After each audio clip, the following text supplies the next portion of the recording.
Nah, apa pesan saya? Tasik itu pusat peradabannya di Galunggung. Galunggung itu kalimatnya galuh nu agung. Artinya itu rasa cinta hatinya orang Tasik.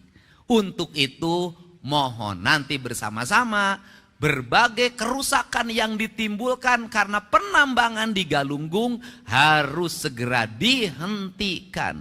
Karena merusak ekosistem pertanian, merusak ekosistem produksi perikanan, merusak tata nilai Tasik. Ciri khas orang Tasik apa? Balong, imah, sawah. Balong, imah, sawah. Kalau sumber airnya hancur, gunungnya hancur, maka ekosistem peternakannya akan hilang, ekosistem pertaniannya akan hilang. Ini saya nitip para ketua, Pak Ketua DPRD, Pak Wakil Ketua.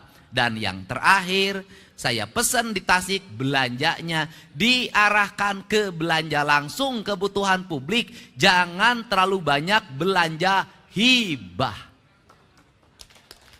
Selama ini Pemprov Jabar saya baca itu aliran ke dana ke Tasik gede banget. 700 miliar. Panggedena saya Jawa Barat, panggedena jeung Garut. Tapi paling aneh, aliran dana di provinsi ratusan miliar, jalan di Tasik baru tut. Berarti yang diusulkan tidak sesuai dengan yang dibutuhkan. Mari kita kelola keuangan daerah, memprioritaskan apa yang dibutuhkan. Terakhir, sudah download Tribun X sekarang, menghadirkan lokal menjadi Indonesia.